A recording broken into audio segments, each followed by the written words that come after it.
Either people are interested in history, or whether... That's right. That's one of our Yeah, that's right. That's right. All right.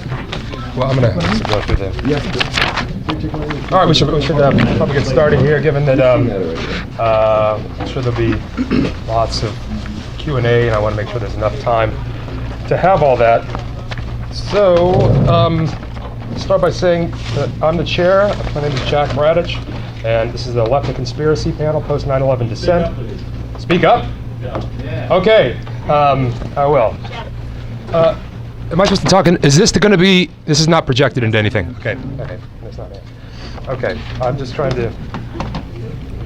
So what I want to do is just let you know that we're going to go in the order that the names are listed in, just for in case people who are running around to panels, they sometimes want to see individuals. So we'll just do it that way, even though it's not sitting in that order. I'm just trying to find Peter's.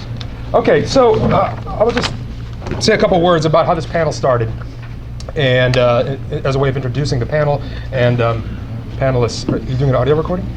No. Oh, okay. Which is fine. Okay. All right.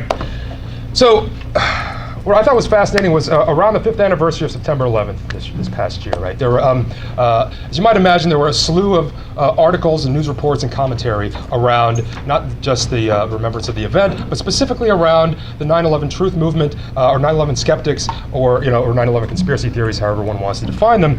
And it's not surprising that the mainstream media had a lot of coverage of this, right? It made the front cover of Time, of Washington Post, a number of other outlets. Almost, not since the Oklahoma City bombing, I think, had we seen conspiracy theories and conspiracy research sort of made a central point of analysis, right, and a concern. So, I should do that too. Okay, so that's on one level. At the same time, there were all these articles and commentary coming out from radical left outlets as well, especially Counterpunch, which seemed to have one every few days by Alexander Coburn, Joshua Frank, Diana Johnstone, and a few others. Right. So, and what I thought was kind of interesting about that moment was in a weird way, it seemed like the mainstream press actually had a more kind of open-ended, I won't say balanced, but sort of a less sort of strident view about the 9/11 truth movement or the 9/11 conspiracy theory. So it struck me as like, okay, well, what's happening here that that the mainstream is taking this on in ways that are almost more tolerant than the left. But so that's something I just throw out there as part of the context. But the other context of this, which is really I think kind of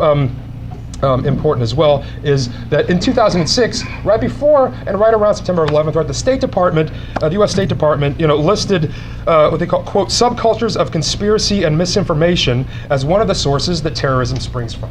Right. So this is on their website. This is in the National Strategy for Combating Terrorism. Right. They list belief in conspiracy as one of these sources. Right. So. One can speculate what that might be. Also, the Bureau of International Development, another great sounding state little bureau there, listed their top 10 conspiracy theories and also provided a means by which an article, how to identify conspiracy theory. Right. So these things are being done by the U.S. government and the state at the same time. So this is part of the context under which this panel emerges, because we start having to ask, like, okay, what is then the left's role in addressing these contextual developments?